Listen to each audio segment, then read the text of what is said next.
In the depths of Dallas Memorial Hospital, a shocking discovery is about to shatter everything Emma Claire thought she knew about herself. Emma steps into the VIP suite, assigned to care for the hospital's most powerful patient. Robert Henderson, the billionaire who owns this very hospital, lies helpless after his heart attack. As Emma begins her care, memories flash back to her childhood at St. Mary's Orphanage. Years of wondering why she was abandoned, why no one ever came for her. Emma pushes away the painful memories, focusing on her patient's care. But the questions never stopped haunting her. Who were her real parents? She performs her duties with the dedication that saved her from despair. The orphanage director's words still echo. Some children are just meant to be alone. As Emma tidies Robert's bedside table, something catches her eye. An old photograph, yellowed with age, shows a young woman with strikingly familiar features. Emma's hands shake as she lifts the picture closer to her face. The woman in the photo has her exact eyes, her exact nose, her exact smile. Emma's heart pounds as impossible recognition floods through her. Every night she dreamed of what her mother might have looked like. She looks from the photo to the unconscious billionaire lying before her. Why would this powerful stranger have a picture of someone who looks exactly like her? Emma clutches the photo, her mind racing with impossible possibilities. The machines beep steadily as 28 years of questions converge into one moment. Emma stares at the photograph, her voice breaking as she whispers the question that will change everything. This photo. Why does he have a photo of my mother? Where are you watching from? Comment below, hit that like button, and subscribe for this incredible journey of discovery. Emma Claire's day begins before sunrise, just like every day for the past 6 years. She drives her old Honda Civic through the quiet streets of East Dallas, muttering to herself, "Another day, another dollar." Her small studio apartment costs half her paycheck, but as she always reminds herself, at least it's mine. For someone who grew up with nothing, owning anything feels like a victory worth celebrating every single morning. Her apartment tells the story of a woman who's built her life from scratch. A single bed, a small kitchen table, medical textbooks everywhere, and one framed photo of her nursing school graduation. No family photos because there was no family, she once explained to a curious coworker. Every dollar she earns goes towards student loans, rent, and her emergency fund. Someday I'll have something better, she whispers to her reflection each morning. Someday I'll have enough. Emma's story began 20 years earlier at St. Mary's Orphanage in Dallas. She was 8 when Sister Catherine gently explained, "Sometimes parents can't take care of their babies, sweetheart. That doesn't mean you're not loved." But young Emma heard something different in those words.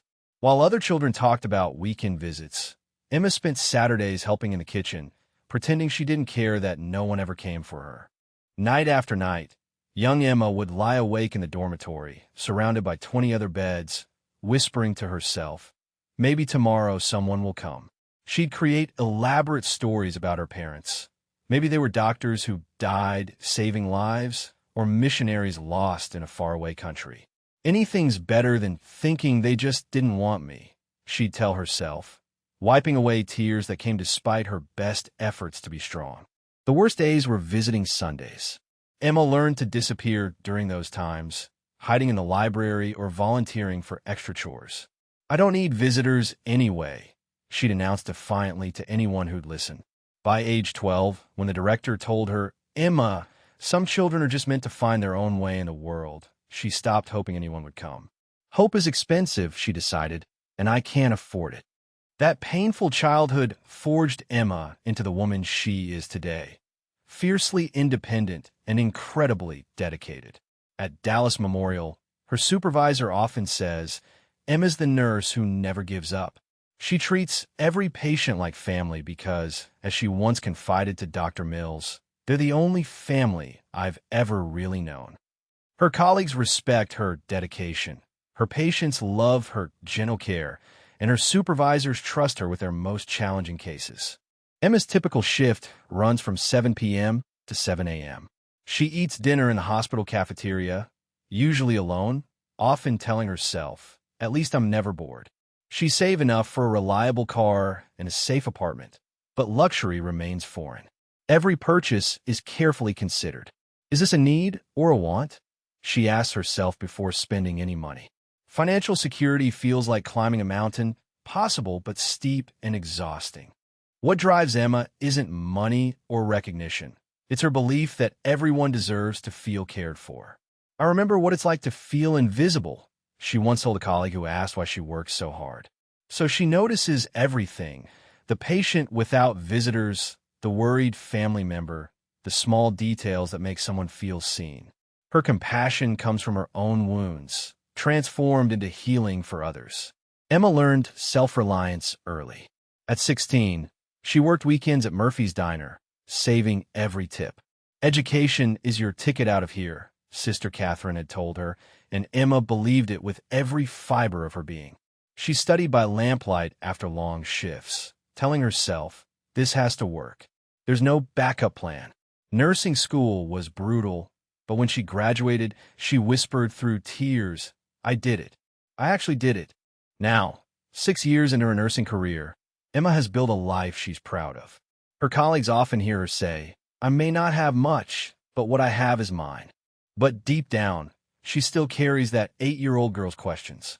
Where did I come from? She sometimes wonders aloud during quiet moments. Why was I left behind? Some wounds never fully heal. They just teach you to be stronger. Tonight, those old questions are about to find their answers. Robert Henderson built his empire from nothing, but tonight, nothing feels more fragile than his own heartbeat. At 52, he owns 17 hospitals across Texas, employs over 10,000 people, and commands respect in every boardroom he enters. His penthouse office overlooks the Dallas skyline, a testament to decades of ruthless ambition. Success is the only option, he often tells his executives during board meetings. Failure is not in our vocabulary, gentlemen. But success couldn't prevent the crushing chest pain that brought him to his knees in his mahogany-paneled office. Money can buy the best doctors, but it can't buy a guarantee that your heart will keep beating. The paramedics found him collapsed behind his mahogany desk, his expensive suit wrinkled and his face pale as paper. He was clutching his chest and gasping desperately. Call my wife. Tell Victoria I'm sorry. His secretary had called 911 after hearing a loud crash from his office. The words were lost as his world went black, consciousness slipping away like sand through his fingers. The irony wasn't lost on the medical team. The man who owned half the hospitals in Dallas was now fighting for his life in one of them. Mr. Henderson, can you hear me? The ER doctor shouted, but Robert had already slipped into the darkness. 28 years ago, Robert was a different man entirely, hopeful, passionate, and desperately in love. Fresh out of business school, he was ambitious but not yet hardened by the weight of wealth and responsibility. I'm going to change the world, Rebecca, he told the auburn-haired woman he loved more than life itself. She would laugh and tuck a strand of hair behind her ear, saying, just don't forget to change yourself too, Bobby. Rebecca Martinez was everything Robert wasn't: warm, spontaneous, and completely unimpressed by his big dreams of fortune. I love you just as you are, she would whisper, and Robert believed that love would be enough to conquer anything. They lived in a tiny apartment near downtown Dallas, barely making ends meet, but rich in happiness. They survived on love and Rebecca's waitressing tips, while Robert interned at a small investment firm for practically nothing. We don't need much, Rebecca would whisper as they fell asleep on their second-hand mattress, her head on his chest. Robert believed her then, when happiness felt possible without millions in the bank.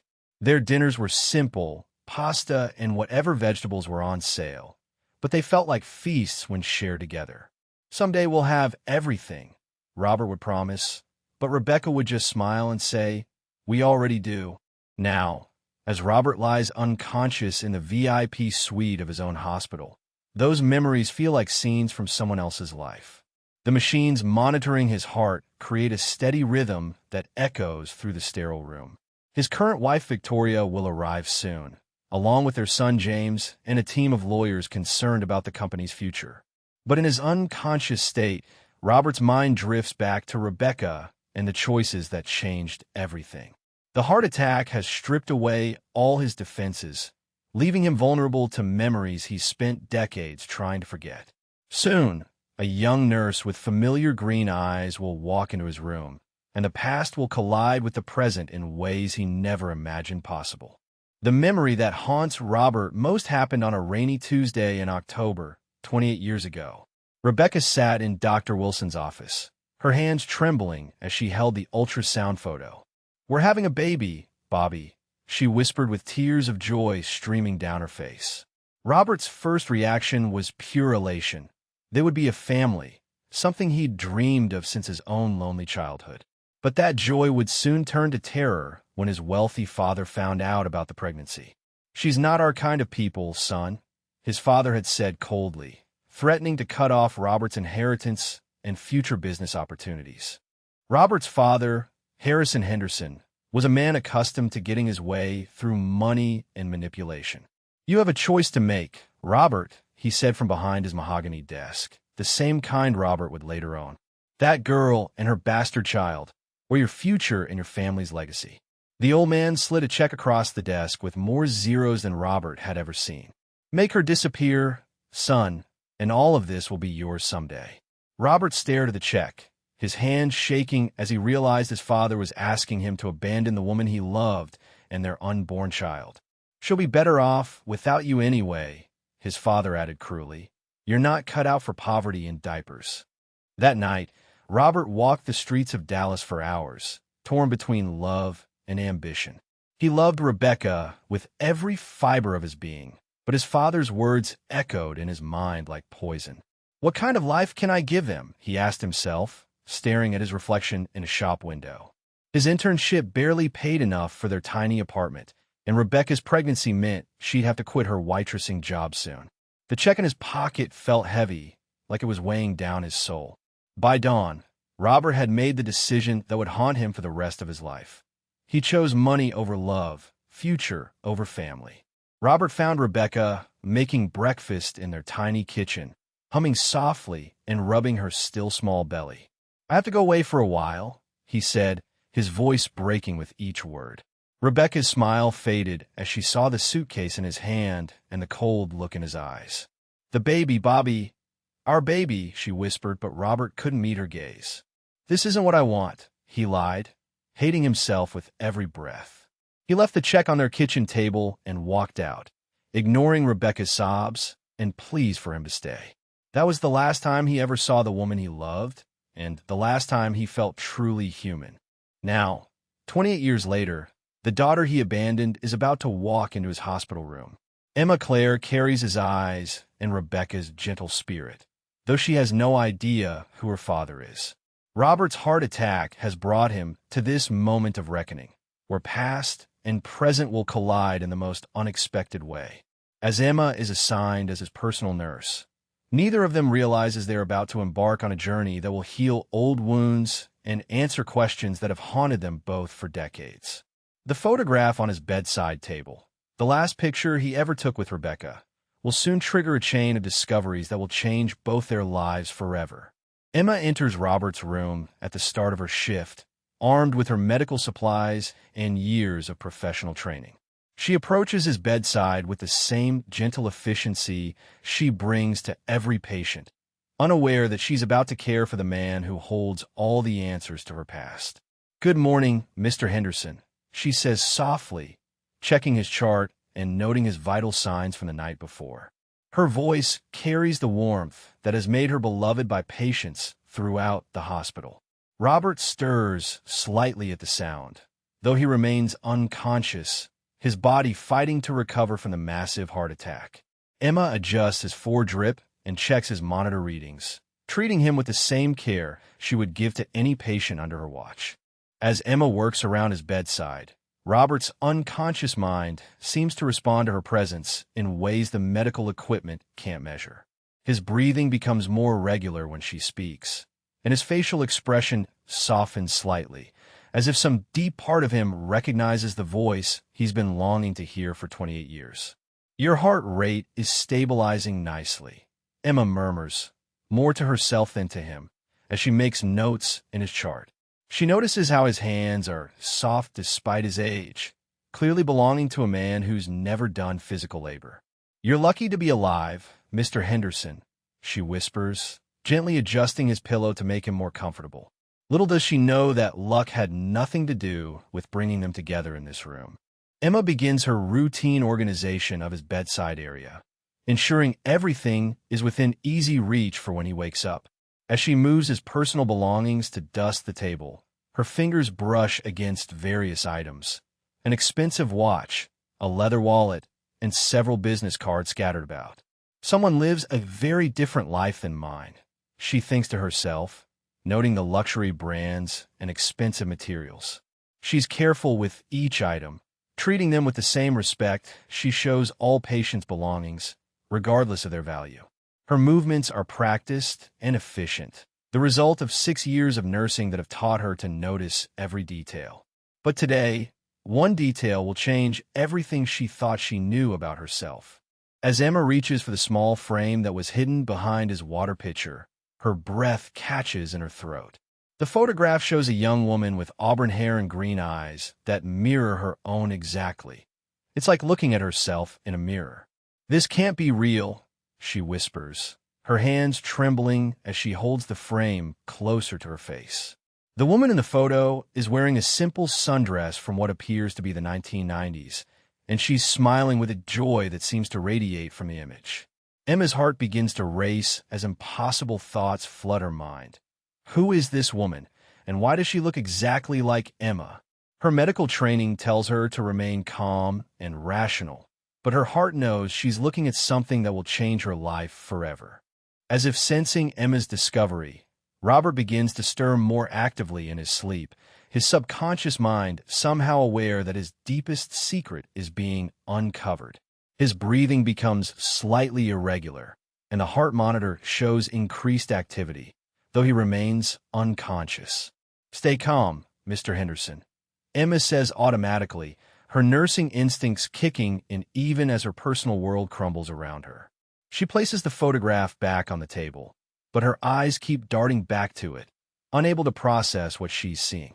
Robert's lips move slightly, as if he's trying to speak, and Emma leans closer to hear any words he might whisper.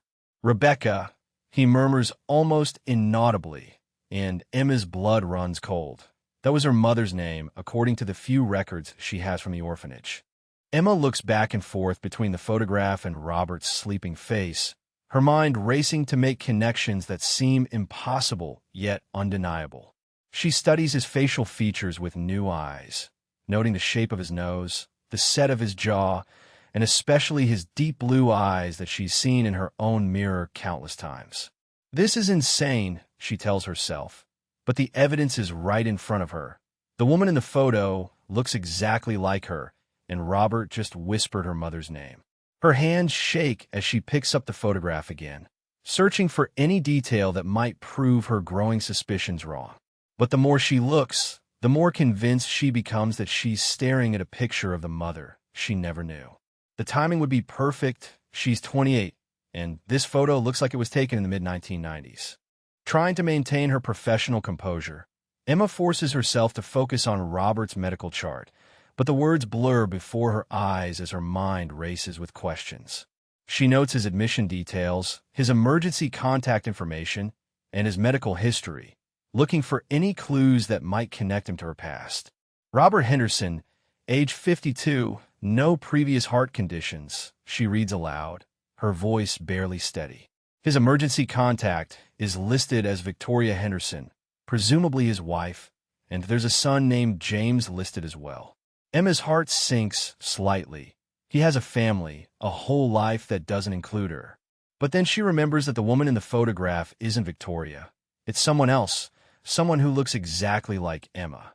The questions multiply in her mind. Who was Rebecca? What happened to her? And most importantly, could this man possibly be her father?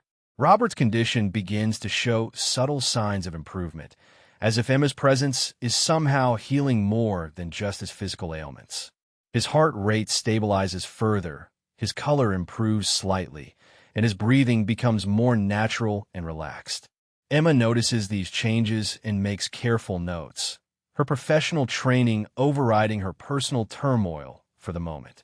"You're responding well to treatment," she tells him softly, checking his pupils and testing his reflexes. Though he remains unconscious, something about her voice seems to reach him on a deeper level, stirring memories and emotions he's kept buried for decades. His fingers twitch slightly when she speaks, and Emma wonders if he's somehow aware of her presence. The machines around his bed continue their steady rhythm, but Emma can't shake the feeling that something profound is happening between them, something that goes beyond medicine. Unable to resist her growing curiosity, Emma begins to examine Robert's other personal belongings more carefully, looking for additional clues about his connection to the woman in the photograph. His wallet contains business cards, credit cards, and a substantial amount of cash, but tucked behind his driver's license, she finds something that stops her heart completely. It's a small, folded piece of paper that looks old and worn, as if it's been handled many times over the years. With trembling fingers, Emma unfolds it to reveal a birth certificate. Not Robert's, but one that bears the name Emma Rebecca Martinez, with a birth date that matches her own exactly. The mother's name is listed as Rebecca Martinez, and the father's name has been deliberately torn away, leaving only a jagged edge where the information should be. Emma sinks into the chair beside Robert's bed, the implications of her discovery overwhelming her completely. Emma sits in stunned silence, holding the birth certificate and staring at the photograph, as 28 years of questions begin to crystallize into an impossible truth. The evidence is undeniable. The woman in the photo is Rebecca Martinez, her biological mother, and somehow this unconscious billionaire has been carrying her birth certificate for nearly 3 decades. "Why would you have this?" she whispers to Robert's sleeping form, her voice breaking with emotion she can no longer contain. Tears begin to flow down her cheeks as she realizes that the man she's been assigned to care for might be the father who abandoned her before she was even born. The irony is almost too much to bear. She spent her entire career caring for others, and now she finds herself caring for the man who may have caused her deepest wound. As she sits there, holding the pieces of her past in her trembling hands, Emma knows that nothing will ever be the same again. Emma stares at the birth certificate in her hands, her entire world shifting beneath her feet as she reads her own name printed in faded ink. "Emma Rebecca Martinez," she whispers, tracing the letters with her finger as if they might disappear at any moment. The birth date matches perfectly, March 15th, 1997, and the hospital listed is Dallas Presbyterian, just across town from where she now works. Her mother's name, Rebecca Martinez, is clearly printed, but where her father's name should be, there's only a jagged tear in the paper, as if someone deliberately removed that crucial information.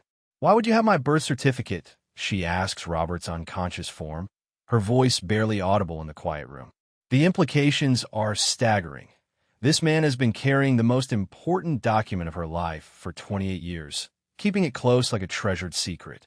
Dr. Patricia Mills enters the room during her evening rounds, clipboard in hand and a concerned expression on her face as she notices Emma's distressed state. "Emma, are you all right?" she asks, immediately noticing the tears in her nurse's eyes and the way she's clutching something in her hands. Dr. Mills has been Emma's mentor since she started at Dallas Memorial, and she knows her protege well enough to recognize when something is seriously wrong. "You look like you've seen a ghost, dear," she says gently, moving closer to check on both Emma and her patient.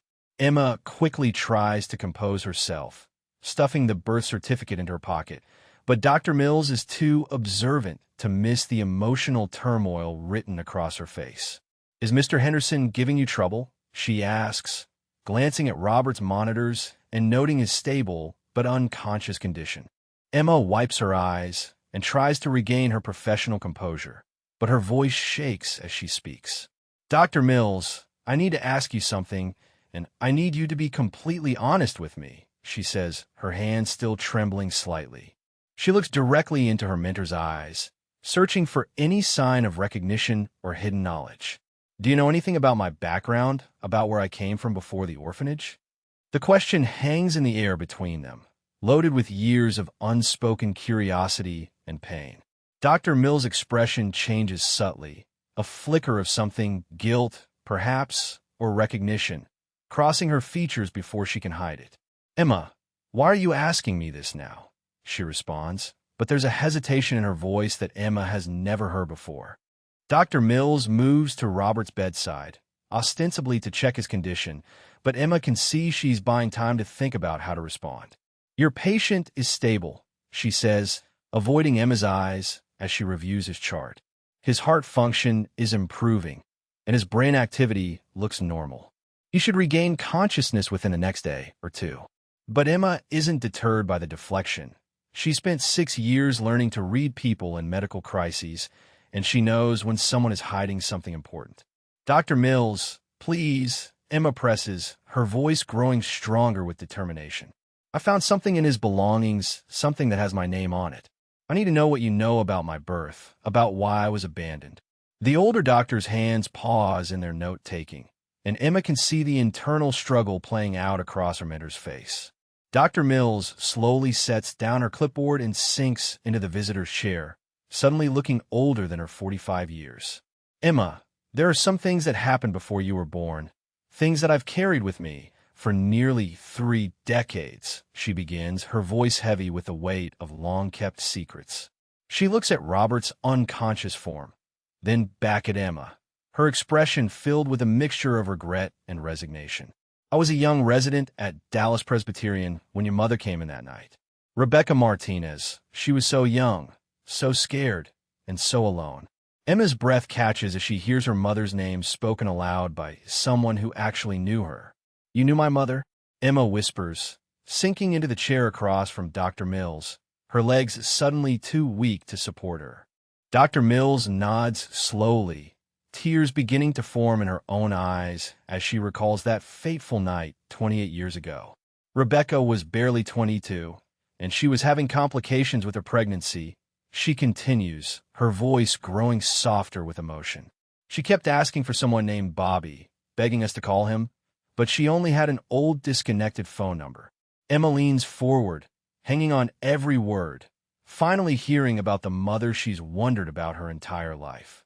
"She was so beautiful, Emma, with hair just like yours and the kindest green eyes I'd ever seen.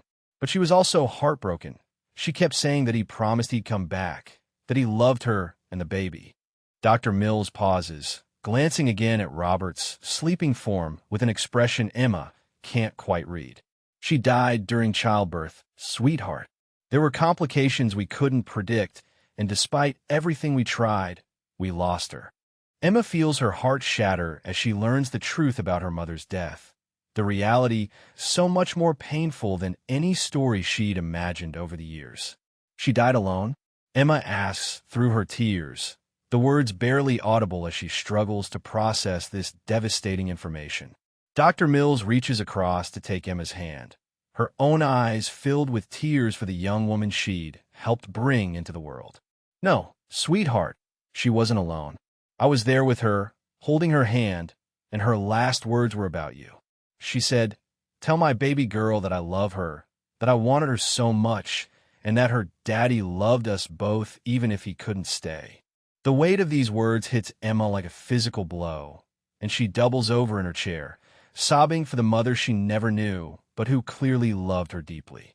"She made me promise to watch over you if I ever could, and when I saw you start working here 6 years ago, I knew it wasn't a coincidence." As Emma's sobs fill the room, Robert begins to show signs of regaining consciousness, his eyelids fluttering and his breathing becoming more irregular. The emotional intensity in the room seems to be pulling him back from the depths of his unconscious state, as if Rebecca's name being spoken aloud has somehow reached him across the years. "Emma," Dr. Mills says urgently, noticing the changes in Robert's vital signs. He's waking up. "You need to prepare yourself. If my suspicions are correct about who this man is, this is going to be the most difficult conversation of your life."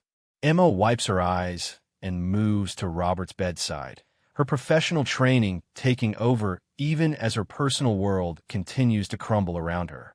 She checks his pupils and monitors, noting the signs of returning consciousness with a mixture of dread and anticipation. Robert's eyes slowly open, unfocused at first as he struggles to orient himself to his surroundings. Where am I?" he whispers hoarsely, his voice weak from days of unconsciousness and the trauma his body has endured. His eyes move around the room, taking in the medical equipment, the luxury furnishings, and finally settling on Emma's face hovering above him. The moment their eyes meet, Robert's expression changes dramatically. The confusion is replaced by shock, then recognition, then something that looks almost like terror. "Oh my God," he breathes, his voice breaking as he stares into Emma's green eyes, seeing Rebecca's face reflected there after 28 years of haunting memories. You look just like her. You look just like Rebecca." Emma pulls the birth certificate from her pocket, her hand steadied now despite the emotional storm raging inside her, and holds it up where Robert can see it clearly. "This is mine," she says, her voice stronger than she expected it to be, years of questions finally finding their target. "This birth certificate with my name on it was in your wallet, and you just said I look like Rebecca Martinez, my mother." Robert's eyes widen as he sees the document, and Emma watches as recognition, guilt, and something that might be relief wash over his features in rapid succession. "My name is Emma Claire," she continues, her voice gaining power with each word. "But according to this, I was born Emma Rebecca Martinez on March 15th, 1997. The father's name has been torn off, but you've been carrying this for 28 years. She leans closer, her green eyes boring into his blue ones, and asks the question that will change both their lives forever. "Are you my father?" Victoria Henderson sweeps into the hospital room like a woman accustomed to commanding attention, her designer heels clicking against the polished floor with authority. At 48, she carries herself with the poise of someone who has never wanted for anything, her blonde hair perfectly styled despite the early hour, and her makeup flawless even in the harsh hospital lighting. "Robert, darling, I came as soon as I could," she announces, but her words trail off as she notices the intimate scene before her, her husband awake and staring intensely at his young nurse. Something about the way they're looking at each other sends alarm bells ringing in Victoria's mind, and her expression shifts from concern to suspicion in an instant. "I hope I'm not interrupting anything important," she says coolly, her eyes moving between Emma and Robert with the calculating gaze of a woman who's learned to protect her interests. Emma immediately steps back from Robert's bedside, her professional training kicking in as she tries to regain her composure in front of his wife. "Mrs. Henderson, I'm Emma Claire, your husband's assigned nurse," she says, extending her hand in greeting while desperately trying to hide the birth certificate she's still clutching. Her voice is steady, but anyone looking closely would notice the slight tremor in her hands and the redness around her eyes from recent tears. "Your husband just regained consciousness a few minutes ago, and his vital signs are stable," Emma continues, falling back on medical facts to anchor herself in this surreal situation. But even as she speaks, she can't stop stealing glances at Robert, whose eyes haven't left her face since the moment he recognized her resemblance to Rebecca. Victoria notices these stolen glances immediately, her intuition telling her that something significant is happening that she doesn't understand. Victoria moves to Robert's side with the possessive grace of a woman marking her territory, placing her perfectly manicured hand on his arm while keeping her eyes fixed on Emma. "Robert, you gave us quite a scare," she says, but her tone is more interrogating than caring as she studies his face for clues about what she's walked into. She's been married to Robert for 15 years, and she knows when he's hiding something. The guilt is written across his features like an open book. "The doctor said you might have some memory issues after the heart attack," Victoria continues, her voice carrying a subtle warning that Emma doesn't miss. "I hope this young nurse hasn't been overwhelming you with too many questions or personal attention." The emphasis on personal is unmistakable, and Emma feels the temperature in the room drop several degrees as Victoria's protective instincts fully engage. Robert lies in his hospital bed, his heart monitor showing increased activity as he struggles with the impossible situation unfolding before him. Here is Emma, the daughter he abandoned before she was born, now grown into a beautiful woman who looks exactly like the love of his life. And here is Victoria, his current wife and the mother of his son, who has given him 15 years of marriage and partnership. Victoria, he begins, but the words stick in his throat as he realizes there's no way to explain this situation without destroying everything his current family believes about him. His eyes dart between the two women, seeing the suspicion growing in Victoria's expression and the desperate need for answers in Emma's. The weight of 28 years of secrets feels like it's crushing his already damaged heart, and he knows that whatever he says next will change everything for everyone in this room. The stress of the confrontation begins to take its toll on Robert's weakened system, and he starts to show signs of fever and delirium. His temperature spikes, causing him to become restless and agitated, his words beginning to slur as his body fights the emotional and physical strain. "Rebecca," he murmurs, his eyes unfocused as he looks in Emma's direction. "Rebecca, I'm so sorry I left you. I should have stayed, I should have." His voice trails off into incoherent whispers, but both women in the room hear the name clearly.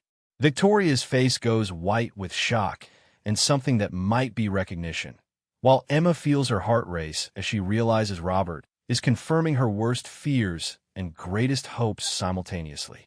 The heart monitor begins beeping more rapidly, and Emma's medical training tells her that Robert is in distress, but her personal anguish makes it difficult to focus on his care. Victoria's hand flies to her mouth as she hears her husband call out another woman's name, and suddenly pieces of a puzzle she never knew existed begin falling into place. "Rebecca," she whispers, the name feeling foreign and dangerous on her lips. She's heard that name before, whispered in Robert's sleep during the early years of their marriage, but when she asked about it, he always claimed not to remember his dreams. "Robert, who is Rebecca?"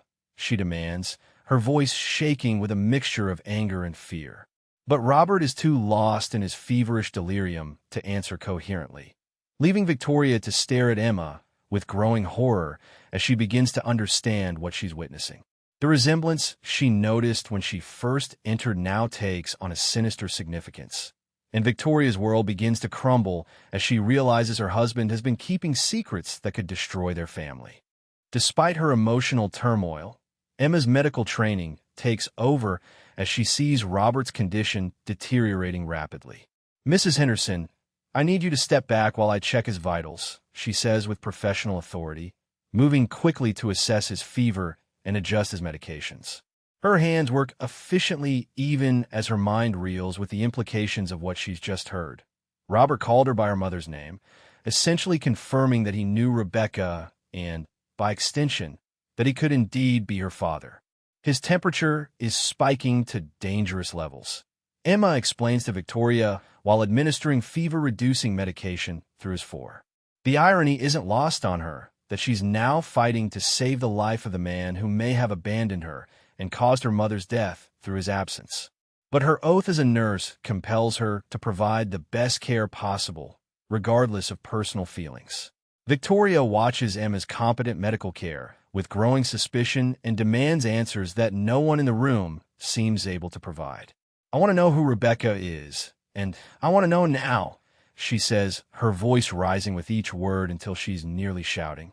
"My husband is lying in a hospital bed calling out another woman's name, and his nurse looks like she's seen a ghost every time he speaks."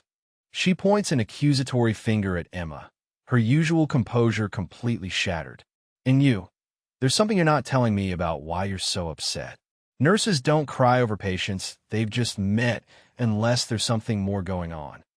Victoria's intuition is telling her that her entire marriage might be built on a foundation of lies, and she's determined to get to the truth no matter how much it might hurt.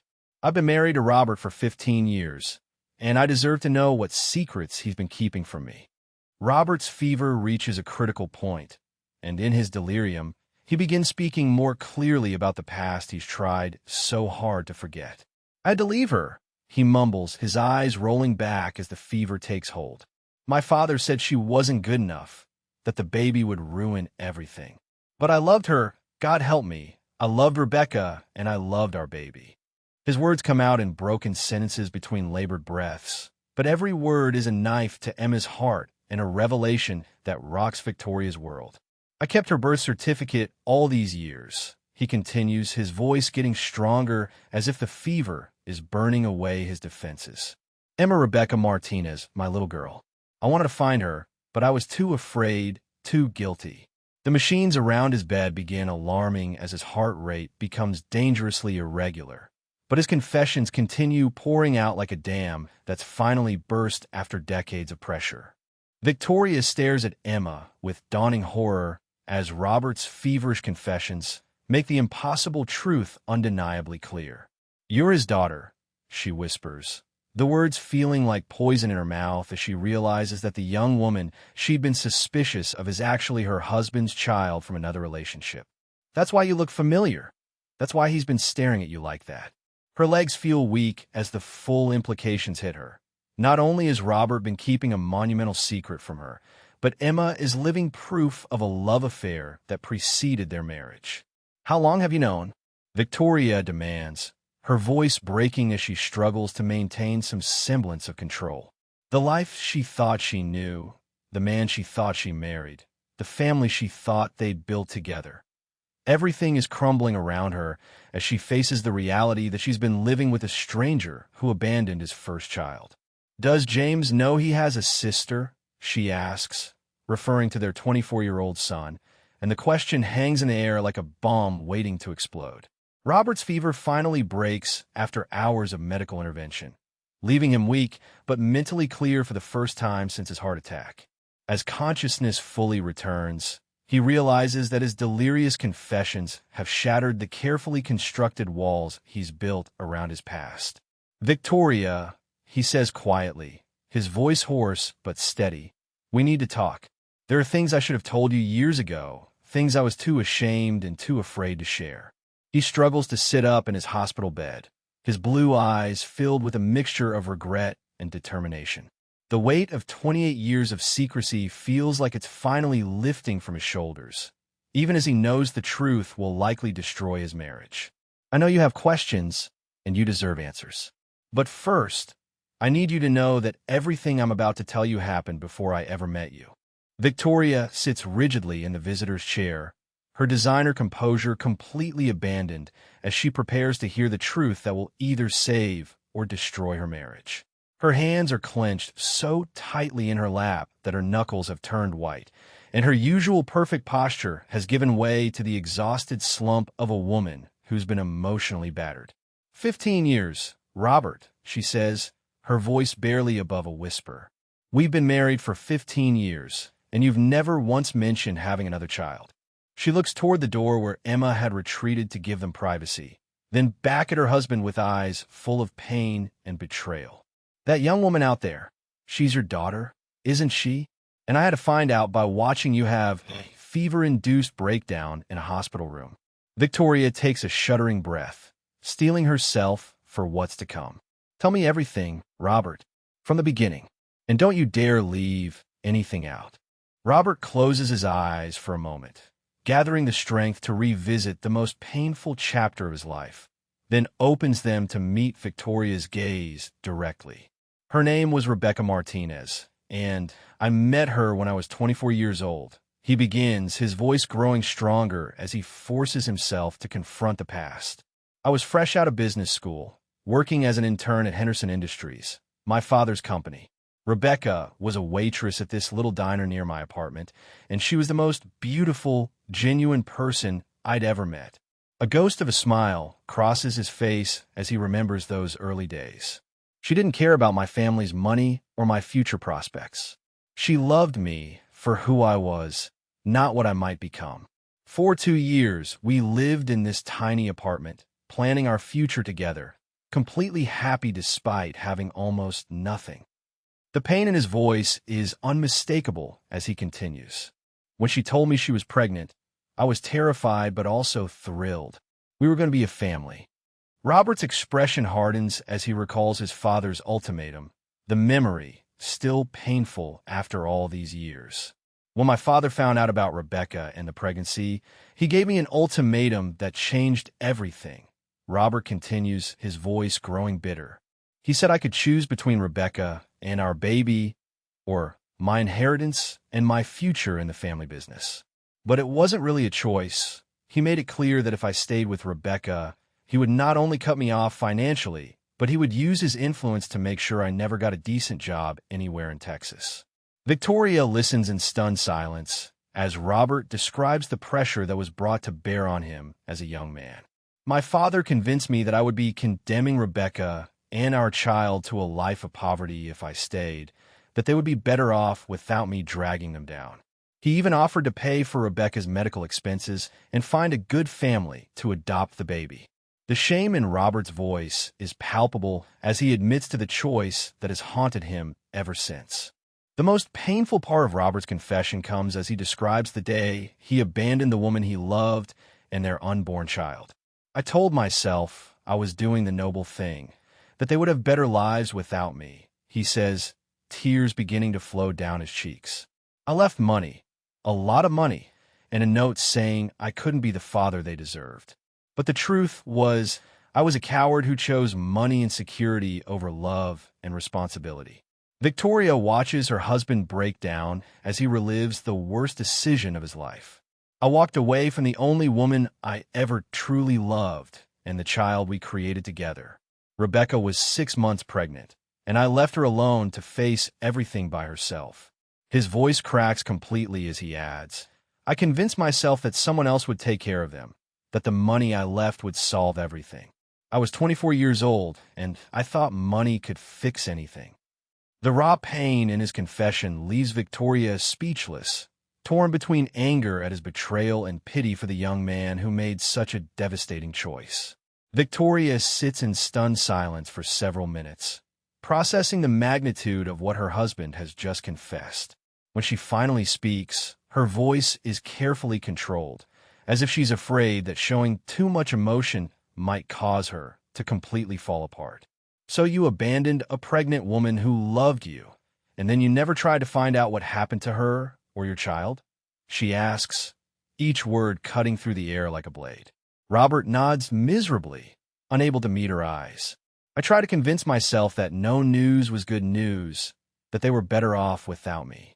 But the truth is, I was too guilty and too afraid to face what I had done. Victoria's hands shake as she processes this information. And Emma, that beautiful young woman out there who's been taking care of you, she's been an orphan her entire life because you chose money over your own child.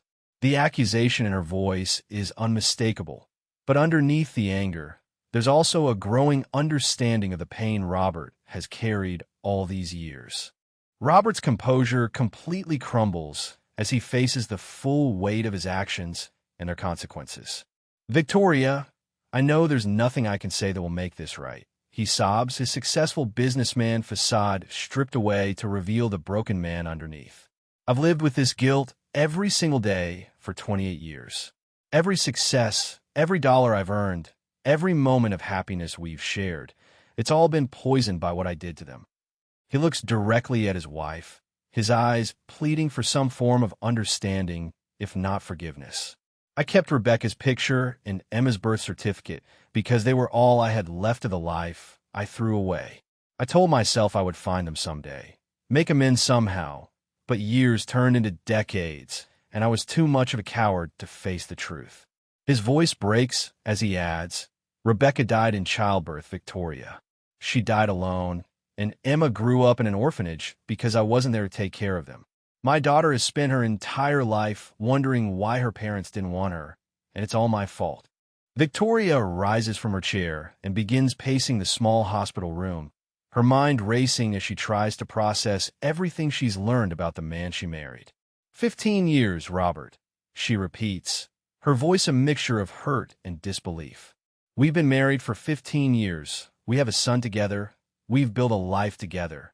And you never once thought to tell me about this? She stops pacing and turns to face him, her eyes blazing with anger and pain. How many times have I seen you staring off into space, looking melancholy, and you told me it was just work stress? How many times have you woken up from nightmares and claimed you couldn't remember what they were about? But as she sees the genuine anguish in Robert's face, her anger begins to give way to something more complex. "I'm furious with you, Robert. I'm hurt and betrayed, and I don't know if I can ever trust you again. But that girl out there, she's innocent in all of this, and she's your daughter." Victoria's voice softens slightly as maternal instinct begins to override her personal pain. She's also James's sister, whether we like it or not. After several minutes of internal struggle, Victoria makes a decision that surprises even herself. "Robert, what you did was unforgivable," she says, her voice steady but full of emotion. "You abandoned your child and the woman who loved you, and then you lied to me by omission for our entire marriage. I don't know if our relationship can survive this, and I honestly don't know if I want it to." She pauses, looking toward the door where Emma waits, then back at her husband. "But that young woman out there has spent 28 years wondering about her father, and she deserves to know the truth. She deserves to hear you take responsibility for what you did, and she deserves an apology that's 28 years overdue." Victoria's voice grows stronger as she continues. "I'm not saying I forgive you, and I'm not saying our marriage will survive this. But I am saying that you're going to make this right with Emma, even if it's the last decent thing you ever do." The strength in her voice surprises Robert, who expected his wife to storm out and never look back. Victoria walks to the hospital room door and opens it, finding Emma sitting in the hallway with tears streaming down her face, clearly having overheard much of the conversation. "Emma," Victoria says gently, her own voice thick with emotion, "I think it's time you came back in here. Your father has some things he needs to say to you, and frankly, we all need to figure out how to move forward from here."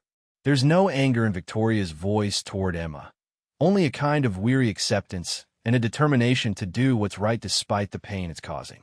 "I want you to know that none of this is your fault, and you have every right to be angry with all of us for the secrets that have been kept."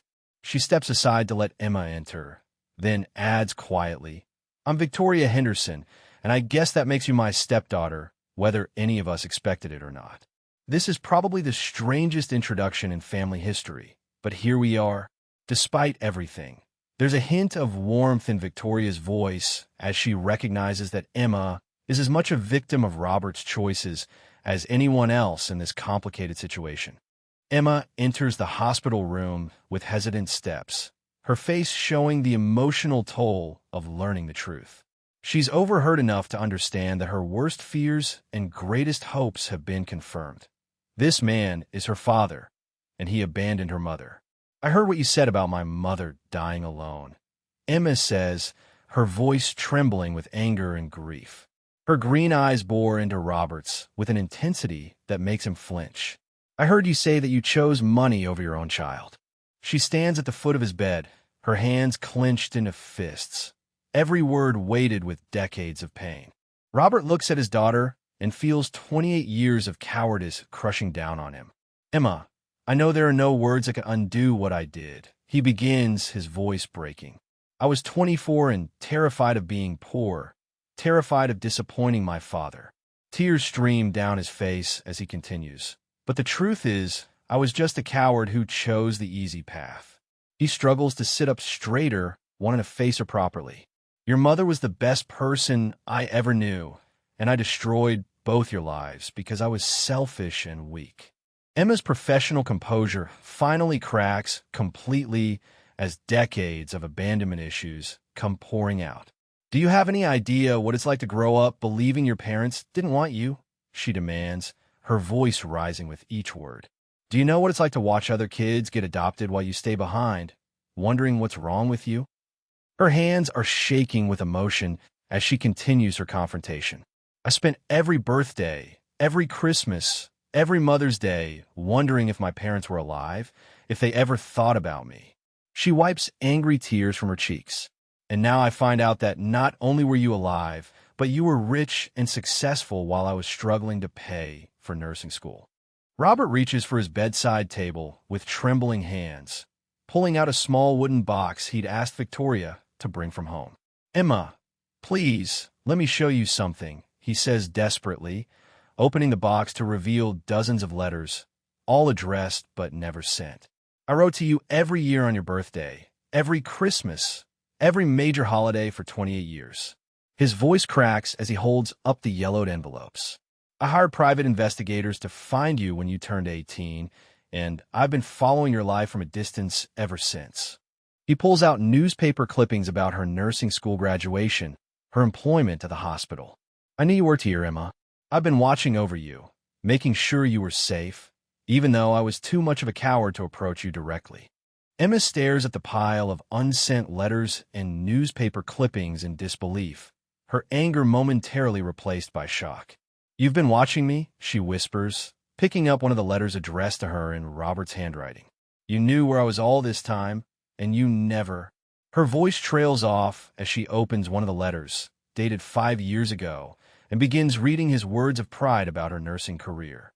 You wrote that you were proud of me for becoming a nurse, she says, her voice barely audible. You said you wish you could tell me how sorry you were for missing my graduation. Emma looks up at Robert with confusion and pain warring in her expression.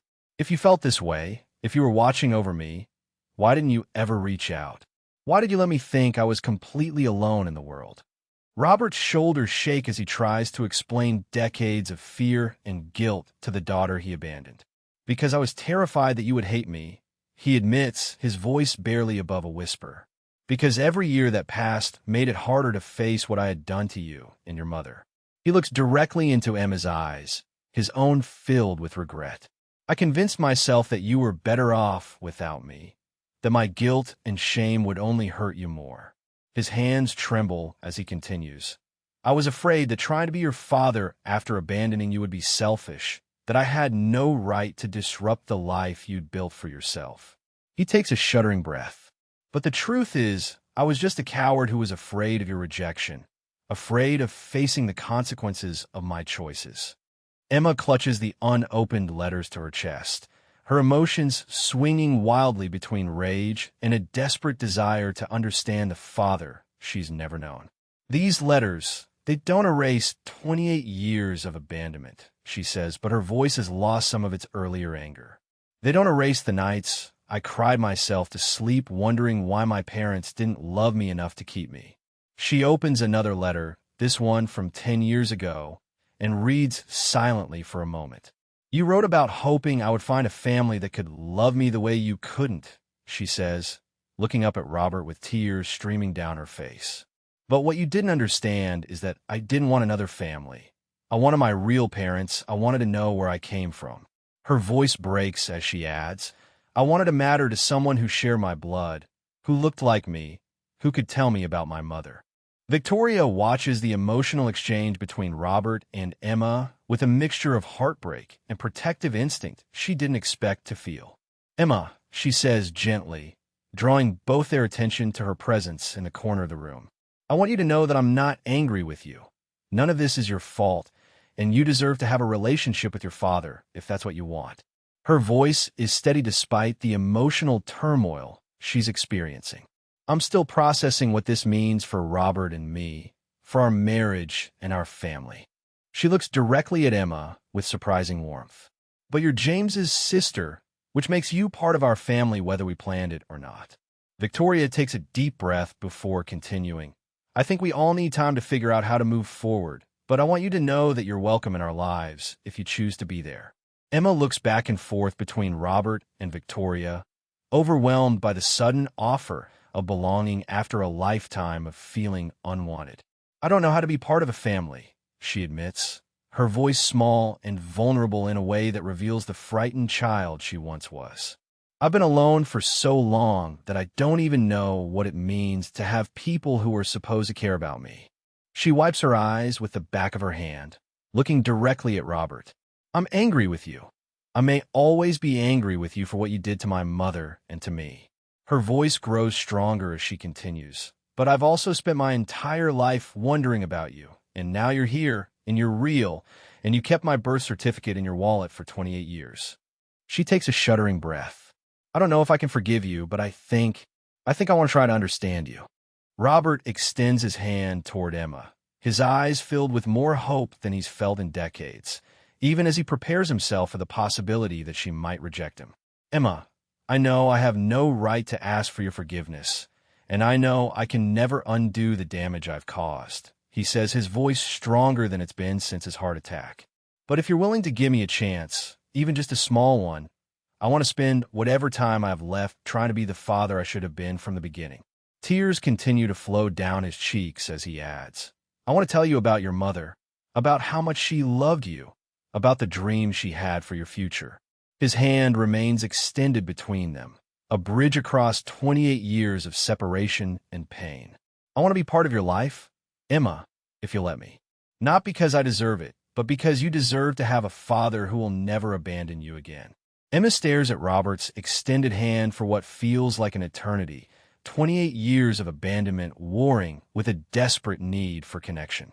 Slowly, tentatively, she reaches out and takes his hand in hers, feeling the warmth of her father's touch for the first time in her life. "I want to hear about my mother," she whispers, her voice breaking with emotion as their fingers intertwine. "I want to know what she was like, what she dreamed about, what she hoped for me." The simple act of holding his hand feels monumental, like crossing a bridge she never thought she'd have the courage to traverse. "I've carried her picture in my heart for 28 years, but I want to know the real woman, not just the fantasy I created." Her grip tightens slightly, as if she's afraid he might disappear again if she lets go. Robert's eyes close as he feels Emma's hand in his, a connection he never thought he'd experience after the choices he made decades ago. "Your mother was extraordinary, Emma," he begins, his voice soft with reverence and memory. "She had this laugh that could light up an entire room, and she saw goodness in everyone, even people who didn't deserve it." He opens his eyes to look directly at his daughter, seeing Rebecca's features reflected in Emma's face. She used to say that love was the only thing that mattered in life, that everything else was just decoration. A tear rolls down his cheek as he continues. "When she found out she was pregnant, she was terrified but also more excited than I'd ever seen her." His voice grows stronger as he shares these precious memories. "She would talk to you every night, telling you about the world you were going to see, the adventures you'd have together." Emma hangs on every word about her mother, finally hearing the stories she's dreamed of her entire life. "She talked to me before I was born?" she asks, wonder in her voice as she imagines the young woman she's never known. "What did she say?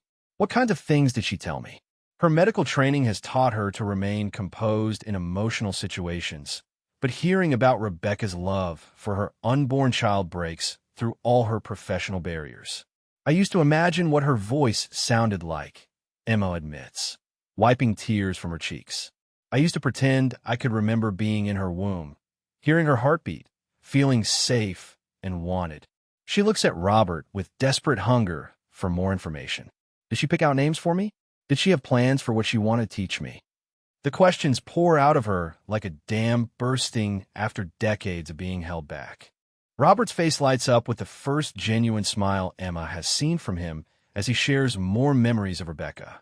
"She chose your name very carefully," he says, squeezing Emma's hand gently. "Emma because it meant whole or universal, and Rebecca as your middle name, so you'd carry a piece of her with you always." His voice becomes animated as he remembers those precious months. "She bought a book about child development and read it cover to cover, planning every detail of your childhood." He chuckles softly through his tears. "She was convinced you were going to be a doctor or a teacher because you kicked so much when she played classical music."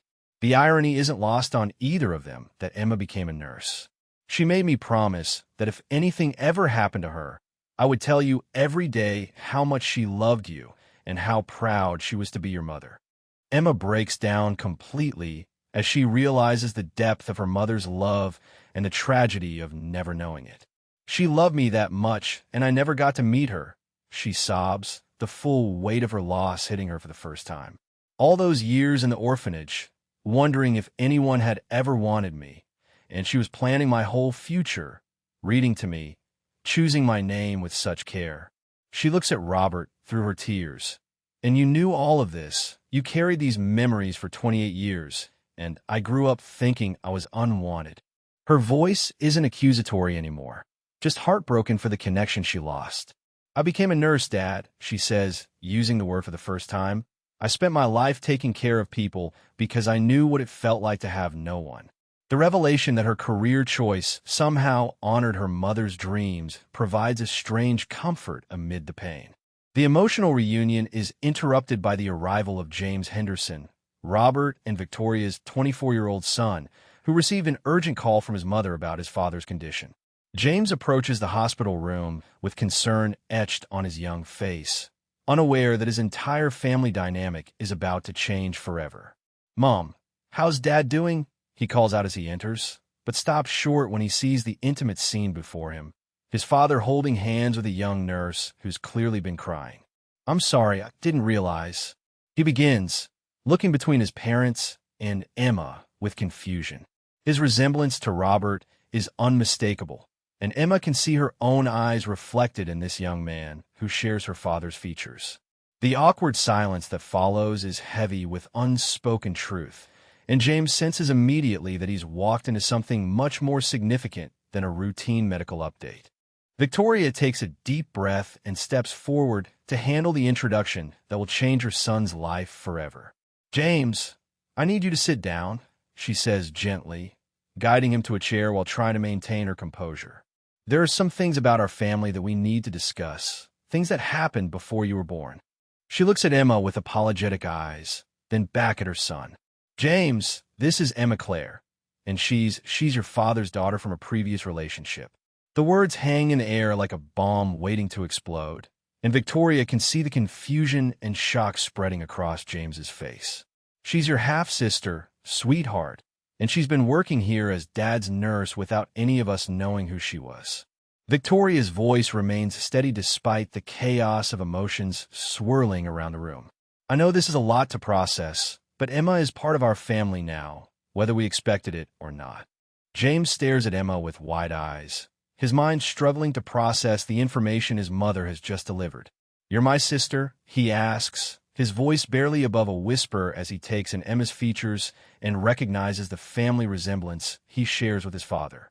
"But how and—" "I don't understand," he stammers, looking back and forth between his parents and Emma. "Dad, you had another daughter?"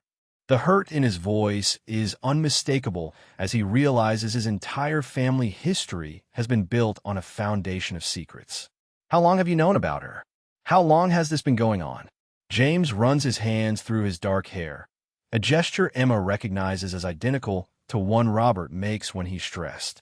"Emma," he says, turning to look at her directly, "I'm sorry. This must be incredibly weird for you too." Despite his shock, there's genuine kindness in his voice. "I always wanted a sibling. I just never imagined meeting one under these circumstances." Emma looks at James with wonder and nervous excitement, seeing her own features reflected in this young man who shares her father's DNA. "I always wondered if I had siblings somewhere," she admits, her voice shaky with emotion. "Growing up in the orphanage, I used to imagine having a brother or sister who might be looking for me too." She studies James's face, noting the similarities in their bone structure and the way they both have Robert's intense blue eyes. "I'm sorry you had to find out this way," she says sincerely. "I just discovered the truth myself a few hours ago." There's something immediately comfortable about James that puts Emma at ease despite the surreal circumstances. "I know this is probably the strangest way to meet your sister, but I'm actually glad I'm not alone in the world anymore." Her voice grows stronger as she continues. "I've been taking care of people my whole career, but I've never had anyone who was supposed to take care of me." She looks at James hopefully. "I don't know how to be a sister, but I'd like to learn, if you're willing to teach me." James stands up from his chair and, without hesitation, walks over to Emma and pulls her into a warm, genuine hug that surprises everyone in the room, including Emma herself. "You don't have to learn how to be a sister," he says softly, his voice filled with the same warmth that Victoria noticed in Emma earlier. "You just have to be yourself, and we'll figure out the rest as we go." Emma melts into the embrace, feeling for the first time in her life what it's like to be welcomed unconditionally by someone who shares her blood. "I'm sorry our dad made such terrible choices," James whispers, "but I'm not sorry they led to me having a sister." He pulls back to look at her with a smile that transforms his entire face. "You know what this means, right? You're stuck with us now, all the Henderson family chaos, good and bad. His easy acceptance of the situation brings the first genuine laugh Emma has had in days. Welcome to the family, Emma. It may be complicated and messy, but it's yours now if you want it. The simple, heartfelt acceptance from her younger brother begins to heal wounds Emma didn't even realize she was carrying. 3 months later, Emma stands in the same hospital room where her world changed forever. But now everything is different. Robert has made a full recovery from his heart attack, and the room that once held so much pain and revelation now feels like the birthplace of her new life. "I forgive you, Dad," Emma says quietly, the words she never thought she'd be able to speak coming naturally after months of family therapy and honest conversations. "I understand now that you were young and scared, and while I'll never forget the pain of growing up without you, I choose to focus on the time we have left together." She looks at Robert with eyes that still carry some sadness, but also hope and genuine affection. "You can't give me back my childhood, but you could be part of my future." The weight of 28 years of abandonment finally begins to lift from both their shoulders as forgiveness creates space for healing. Robert looks around the room at his expanded family. Victoria, who chose to work through their marriage crisis rather than walk away. James, who welcomed his sister with open arms. And Emma, who found the strength to forgive him despite everything he put her through. "I know I don't deserve this second chance," he says, his voice steady and filled with gratitude. "But I promise you all that I will spend the rest of my life proving that I'm worthy of your forgiveness and your love." He reaches into his pocket and pulls out a small velvet box, opening it to reveal a delicate necklace with a heart-shaped locket. "This belonged to your mother, Emma. She wore it every day we were together, and I've kept it safe for you all these years." His hands tremble slightly as he offers it to her. Inside, there's a picture of Rebecca holding an ultrasound photo of you. She wanted you to have something that connected you to her love. Emma takes the necklace with reverent hands, opening the locket to see her mother's face for the first time in motion, smiling down at an ultrasound image of her unborn daughter. "She looks so happy," Emma whispers, tracing her finger over the tiny photograph. "She looks like she can't wait to meet me." Tears flow freely down her cheeks, but they're tears of connection rather than loss this time. "I'll wear this every day," she promises, fastening the chain around her neck where it settles perfectly against her heart. "Now I'll always carry a piece of her with me, and I'll know that I was wanted and loved before I was even born." The necklace feels like the missing piece of her identity puzzle, finally completing the picture of who she is and where she came from. "Thank you for keeping it safe for me, Dad. Thank you for keeping her memory alive." Victoria watches the emotional exchange with tears in her own eyes, amazed at how much their family has grown and changed in just 3 months. "Emma, I want you to know that you've made our family better," she says, speaking from her heart. "You've taught us all what real forgiveness looks like, and you've shown James what it means to have a sister who will always be there for him." She looks at Robert with a mixture of love and residual hurt that may always be there. "Our marriage went through hell, but we came out stronger because we finally built it on complete honesty." Victoria takes Emma's hand, a gesture that would have been impossible months ago. "I want you to know that you're not just Robert's daughter. You're my daughter too now, if you'll have me as a stepmother." The offer is genuine and heartfelt, representing the family integration that seemed impossible when they first met in crisis. James puts his arm protectively around Emma's shoulders, a gesture that has become natural over the past 3 months of getting to know his sister. "You know what the best part of all this is?" he says with a grin that lights up his entire face. "I finally have someone who understands what it's like to deal with dad's overprotective tendencies and mom's need to organize everyone's life." Emma laughs, the sound free and genuine in a way that would have been impossible months ago. "Plus, having a nurse in the family means I never have to go to urgent care for stupid injuries anymore," James adds, earning gentle swats from both women. "But seriously, Emma, you've made me a better person just by being my sister." His voice grows more serious as he continues. "I'm proud to be related to someone who chose forgiveness over bitterness, who chose love over anger." The sibling bond they formed feels as strong as if they'd grown up together. Emma has chosen to continue working as a nurse at Dallas Memorial. But now she does so with a family who supports and celebrates her career rather than wondering alone if anyone cares about her achievements. I realize now that becoming a nurse wasn't just about helping others, she reflects, adjusting a patient's floor with the same gentle care she's always shown. It was about creating the family connections I never had, about making sure no one feels as alone as I did growing up. Dr. Mills, who has become even more of a mentor since the truth came out, watches Emma work with pride and amazement at how much lighter and happier she's become. "You're still the best nurse we have," Dr. Mills tells her, "but now you're also the happiest nurse we have." Emma's work has taken on new meaning, knowing that her mother would have been proud of her choice to dedicate her life to caring for others. Robert has made significant changes to his business practices and personal priorities since his heart attack and reunion with Emma. "I want to establish a foundation in Rebecca's name," he tells his board directors, focused on supporting single mothers and children in foster care. His brush with death and reconnection with his daughter has completely reordered his values and priorities. "I've spent too many years focused solely on profit margins and market share," he continues, "when I should have been thinking about the impact we can have on people's lives. The foundation will be Emma's inheritance, not just money, but a legacy of helping people in situations similar to what she and Rebecca faced. I can't undo the past, but I can use my resources to make sure other families don't suffer the way mine did because of my cowardice." His commitment to giving back represents genuine growth rather than just guilt-driven charity. Sunday dinners at the Henderson family home have become Emma's favorite tradition, representing the family acceptance she dreamed of her entire childhood. "I still can't believe this is real sometimes," Emma admits, looking around the dining room table at faces that have become precious to her. "6 months ago, I ate every meal alone, and now I have people who actually want to spend time with me."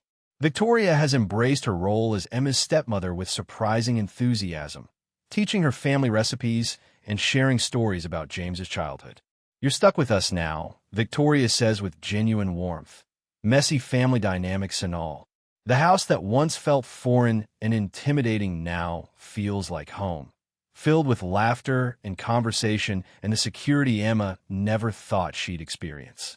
"I finally understand what home means," Emma says, her voice filled with wonder and gratitude. Robert looks at his children, both of them, with pride and amazement at how much his life has changed since that night in the hospital. "I know I missed 28 years of your life, Emma," he says, "but I plan to make the most of whatever time we have left together." The family has started new traditions, weekly dinners, vacation planning, and photo albums that finally include Emma in the Henderson family history.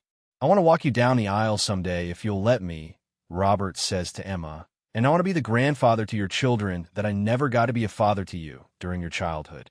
His commitment to being present in Emma's life is complete and unwavering. "I also want to visit your mother's grave with you," he adds softly, "to tell Rebecca that our daughter turned out to be everything she dreamed she would be and more." The healing between father and daughter is ongoing, but the foundation of love and commitment is now unshakable. Emma stands in what was once just another hospital room, but has become the sacred space where her life began anew, surrounded by family photos and mementos that represent her journey from abandonment to belonging. The scared, lonely woman who discovered a mysterious photograph 6 months ago has been transformed into someone who knows she is loved, wanted, and valued by people who share her blood and choose to share her life. "Sometimes the most broken families can become the strongest ones," she reflects, touching the locket that contains her mother's picture and connects her to a love that transcended death. Forgiveness doesn't erase the past, but it can create a beautiful future. Her smile is radiant as she looks toward a future filled with family traditions, shared holidays, and the security of knowing she finally belongs somewhere. The woman who spent 28 years wondering if anyone would ever want her now knows that she is treasured beyond measure. "Love really can conquer all," she whispers, echoing her mother's belief and honoring the memory of a woman whose love reached across the years to bring her family together. "Where are you watching from today?" Have you ever experienced the power of forgiveness in your own family? Drop a comment below, hit that like button, and subscribe for more incredible stories about the healing power of love and second chances.